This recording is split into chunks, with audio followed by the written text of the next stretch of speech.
तो जो भाषा अरबी है ना, जो कुरान शरीफ की भाषा है, जो मुसलमानों की ऑफिशियल भाषा है, जो इस्लाम की ऑफिशियल भाषा है, उसमें पाकिस्तान को पाकिस्तान कहा जाता है या तो पाकिस्तान कहा जाता है। ये हैसियत है। अल्लाह की ऐसी लानत है पाकिस्तानियों पर। Turkey please search the name of major Dalpat Singh Shekhawat.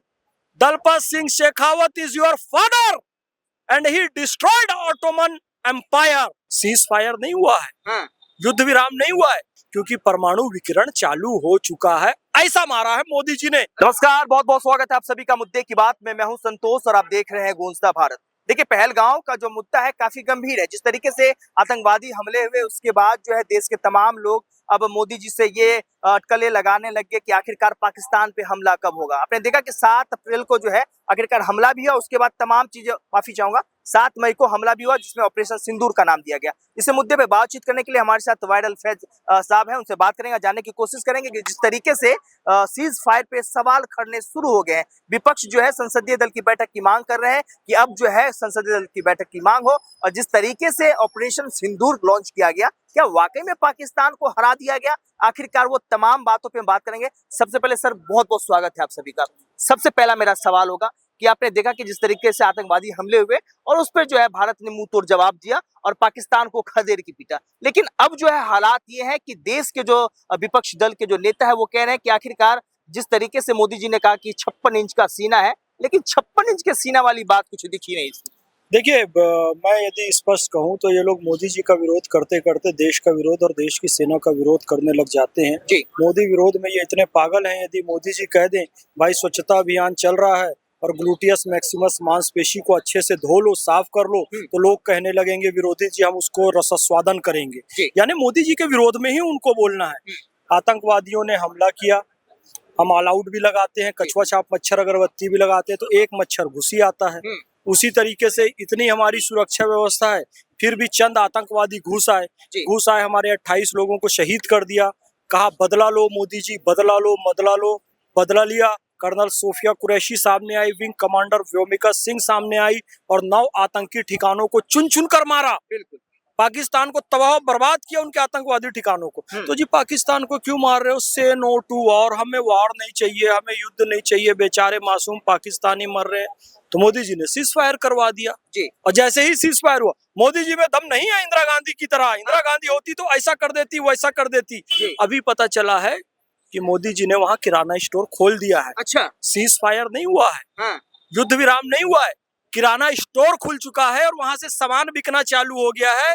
और सामान जब वहां से बिक रहा है तो वहां गांव के गांव खाली करवाए जा रहे हैं, क्योंकि परमाणु विकिरण चालू हो चुका है। ऐसा मारा है मोदी जी ने। अच्छा, कहते हैं देश के हितों से तुमने समझौता कर लिया। देश के हितों से समझौता हुआ था 1947 में, जब कबायली घुस आए थे और कश्मीर का एक बड़ा हिस्सा पाक ऑक्यूपाइड कश्मीर बन गया था और पाकिस्तान ने उसका एक हिस्सा चीन को दे दिया, जिसे अक्साई चीन कहा जाता है। और जब संसद में नेहरू जी से सवाल किया गया कि नेहरू जी इतना बड़ा कश्मीर का हिस्सा पाकिस्तान को चला गया, चीन को चला गया, तो कहते हैं वहां तो कोई खेती नहीं होती थी, चला गया तो चला गया। तब एक सांसद ने खड़े होकर कहा था चाचा जी आपकी चांद पर भी कोई खेती ना होती है तो उसे भी दे दे क्या पाकिस्तान को?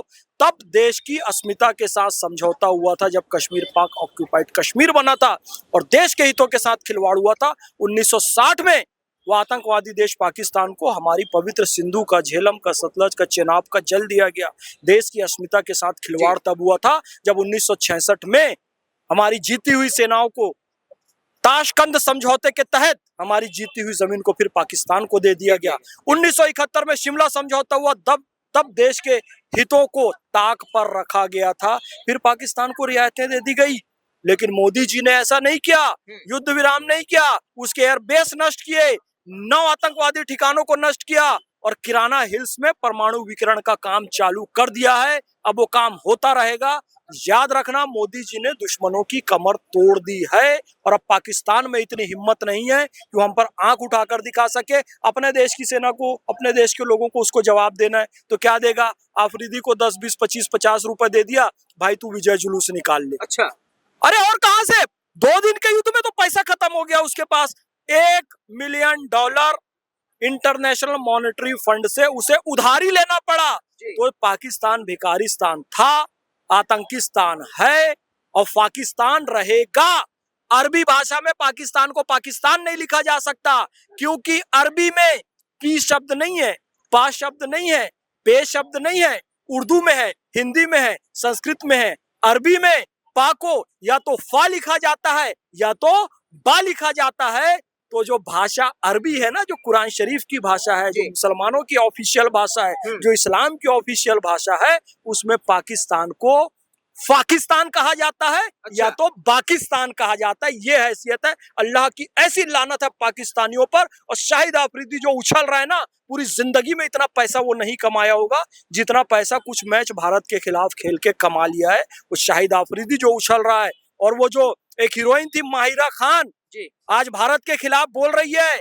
जब यहाँ से रईस पिक्चर का उसको ऑफर गया था तो कई रात सो नहीं पाई थी, कूद कूद के अपने घर वालों को बता रही थी इंडिया जा रही हूँ, शाहरुख खान के साथ काम करूंगी। वो भिखारन माहिरा खान पूरी जिंदगी में जितना पैसा नहीं कमाई थी उतना पैसा रईस पिक्चर से उसने कमाया था। आज वो हिंदुस्तान के खिलाफ जहर उगल रही है। आज वो शाहिद आफरीदी हिंदुस्तान के खिलाफ विजय रैली निकाल रहा है कि हम जीत गए करके। वो तुर्की जहां पर भूकंप आया था तो हमने दवाइयां पहुंचाई थी, हमने कपड़े पहुंचाए थे, हमने सहायता पहुंचाई थी। आज वो तुर्की हमें आंख दिखा रहा है कि भारत के सबसे ज्यादा टूरिस्ट वहां पर जाते हैं, उसको पैसा दिलवाते हैं। आज वो तुर्की हमारे खिलाफ आंख उठा रहा है। उस तुर्की को नहीं भूलना चाहिए 1917-18 का हाइफा युद्ध। मेजर दलपत सिंह शेखावत गए थे भारत से और हाइफा में ऑटोमन साम्राज्य की तोप और बंदूक से युक्त सेना को अपनी तलवार और भाले की सेना से हरा दिया था, इजराइल को मुक्त कराया था। हवाई बात नहीं कर रहा हूं, इतिहास उठाकर देख लो। और देखना है तो दिल्ली के 3 मूर्ति चौक में, हाइफा चौक में जाकर देख लो, जहां दलपत सिंह शेखावत जी की मूर्ति लगी हुई है। और हर साल इजरायली यहूदी आकर उन्हें सैल्यूट करते हैं और ऑटोमन साम्राज्य जो तुर्की का साम्राज्य हुआ करता था उस पर लानत भेजते हैं, क्योंकि वो इस्लाम के सिद्धांतों के अनुरूप भी नहीं था।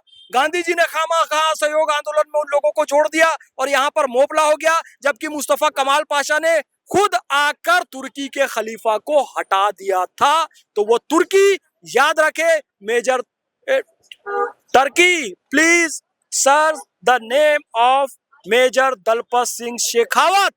Dalpat Singh Shekhawat is your father and he destroyed Ottoman Empire.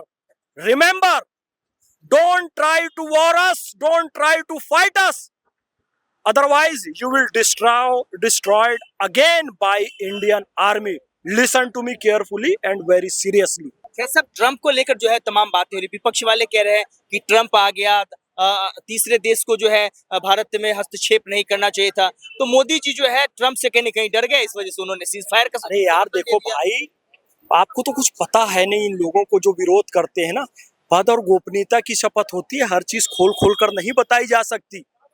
जितना पाकिस्तान को पीटना था पीट चुके हैं, जितनी उनकी अर्थव्यवस्था तोड़नी थी तोड़ चुके हैं, और जितना वहां गृह युद्ध होना था वो गृह युद्ध चालू हो चुका है। मुहाजिर वहां पर गृह युद्ध कर रहे हैं, बलूची पाकिस्तानी आर्मी को मार रहे हैं, पंजाबी वहां रहना नहीं चाहते, सिंधी उनके साथ रहना नहीं चाहते, पाक ऑक्यूपाइड कश्मीर के लोग पाकिस्तान के खिलाफ विद्रोह कर रहे हैं, और ऊपर से किराना में परमाणु विकिरण चालू हो गया। उनके परमाणु संस्थान पे ब्लास्ट हो चुका है। वो जो कह रहे थे हमारे पास परमाणु बम है, और मैं इसके पहले भी कह रहा था जो परमाणु बम का बटन दबाएगा खुद ही वहां पर ब्लास्ट हो जाएगा। और मोदी जी ने वो स्थिति ला दी है कि जो भी परमाणु बम का बटन दबाएगा वहां पर ब्लास्ट हो जाएगा। अब उनके परमाणु प्लांट में कोई घुसने की भी हिम्मत नहीं कर रहा है। पाकिस्तान जरा किराना हिल्स सर्च करके देखो। अरे आफरीदी, किराना हिल्स सर्च करके देख, जो कह रहे हैं कि पाकिस्तानी सेना जीत गई। बेटा हार गए हो तुम लोग, और पाकिस्तान तबाह बर्बाद हो चुका है। आफरीदी को ज्यादा उचकने की जरूरत नहीं है, पाकिस्तान खत्म होने वाला है, इस बात को समझ। जाते जाते आखिरी सवाल मैं आपसे लेना चाहूंगा। नेहा सिंह राठौड़ का आपने नाम सुना होगा, भोजपुरी की लोक गायिका है। उन्होंने एक गाना गाया। क्या गायिका है? भोजपुरी की लोक गायिका है। क्या गायिका? लोक गायिका है। लोक गायन किसको बोलते हैं आपको पता है? नहीं, वो गाती है। नहीं, लोक गायन किसको बोलते हैं आपको पता है? फूहड़ तुकबंदी लोक गायन नहीं होता है। फूहड़ गंदी गलीज गिरी हुई तुकबंदी लोक गायन नहीं होती है। लोक गायन क्या होता है? हमारे छत्तीसगढ़ में पंडवानी की गायिका है लोक गायिका तीजन बाई, वो लोक गायन होता है। झाड़ू राम देवांगन जी जो गाते हैं वो लोक गायन होता है। भिखारी ठाकुर जी ने जो गाया वो लोक गायन होता है। लोक गायन वो होता है जो स्वर्गीय शारदा सिन्हा जी ने गाया, वो लोक गायन होता है। फूहड़ राजनीतिक तुकबंदियां लोक गायन नहीं होती है। उन्होंने कह दिया चौकीदार कायर है। 519 रुपए उसके अकाउंट में था। जी। उसने क्या बोली, 500 रुपए मुझे तबले वाले को देना है। दूसरे दिन किसके साथ फोटो छपी, कपिल सिब्बल के साथ। कपिल सिब्बल तबले वाला है, 500 में तबला बजाया उसका, और बचा हुआ 19 रुपए वो किसको देगी अब बताइए। तो ये सब झूठ और मक्कारी करना बंद करो। जब मोदी जी पेल पेल को मार रहे थे पाकिस्तान को, तब कहती थी से नो टू वॉर। बिल्कुल। अब वॉर रुक गया तो कहती है मोदी जी कायर है। मानसिक रूप से विक्षिप्त हो चुकी है वो लड़की, अपना इलाज कराए। वो भारत की बेटी नहीं है। हमारे पास माता सीता का भी उदाहरण है, हमारे पास राधा रानी का भी उदाहरण है, तो हमारे पास शूर्पणखा और ताड़का का भी उदाहरण है। वो ताड़का और शूर्पणखा है, बार बार विक्टिम कार्ड नहीं खेले। वो देश की बेटी है। मेरे परिवार के लोग सेना में थे, कोई सेना में नहीं था उसके परिवार का, और सेना में भी था तो वो वीर बहादुर थे। तू कायर है, तू देशद्रोही है, तू देश की सेना के खिलाफ बोलती है, तू देश के प्रधान के खिलाफ बोलती है। तो नेहा सिंह राठौर गलत है। वो अपना मानसिक रूप से विक्षिप्त हो गई है। कहीं अपनी मानसिकता का इलाज करवाए, देश की सेना के खिलाफ बोलना छोड़े। जी हम कहते हैं आतंकवादियों का सर काट के लाओ, पाकिस्तान पर हमला नहीं करो। मतलब कहने का मतलब ये है कि देश की सेना का सर की आतंकवादियों का सर हमारे देश की सेना कैसे काटेगी। वहां जाएगी ना, बम गिराएगी ना, बंदूक चलाएगी ना, तलवार चलाएगी। उसके कहने का मतलब है कुछ नहीं करो और आतंकवादियों के सर ले आओ। अरे 9 आतंकवादी ठिकानों पर मार दिए। कहने का मतलब ये है, फिर कहता हूं, मैंने कहा था ना, मोदी जी का विरोध करना है इनको और कुछ नहीं। मोदी जी कहेंगे ए नेहा सिंह राठौर सुनो बिटिया इधर आओ, स्वच्छता अभियान चल रहा है, थोड़ा सा बात मानो, ग्लूटियस मैक्सिमस मांसपेशी को अच्छी तरह साफ किया करो, धोया करो। तो नेहा सिंह कहेंगी नहीं, मोदी जी ने कहा है तो हम तो इसका रसास्वादन करेंगे। वाह रे लोक गायिका, मुझे ये बता किस लोक देवता पर तू गीत गाती है। वीर तेजा जी महाराज की शान पे गीत कभी गाया? सिंगा जी महाराज की कभी परचरी गाई? बाबा रामदेव की भक्ति का गीत गाया? बापू जी महाराज का गीत गाया? कि तूने बार देश सिखला लोक नृत्य का लोक गीत गाया? कि तूने पंथी के नृत्य का लोक गायन गाया? कि तूने भोजपुरी का गीत तूने गाया? कि छठी मैया का गीत गाया? उल जलूल तुकबंदियां खाली, ये कोई लोक गायन है? अपना मानसिक रूप से इलाज करवाओ, थोड़ा ठीक ठाक रहो, घर के अंदर रहो। ये सब फालतू के वीडियो बनाना बंद कर दो। अभी कह रहे हो कायर है, दम है तो जेल में डाल के दिखाओ। पति को नौकरी से निकाल दिए तो रो रही थी, भैं मेरे पति को निकाल दिए। अभी फिर उसको जेल में डाल, मुकदमा हो गया था। तो फिर कह रही थी 519 रुपए 500 तबला वाले को देना है। उसका तबला वाला कौन निकला? कपिल सिब्बल निकला। दूसरे दिन उसकी फोटो छपी, बचाए 19 रुपए। 500 तबले वाले कपिल सिब्बल को दी, बचा 19 रुपए। उसका क्या करेगी वो बता दे।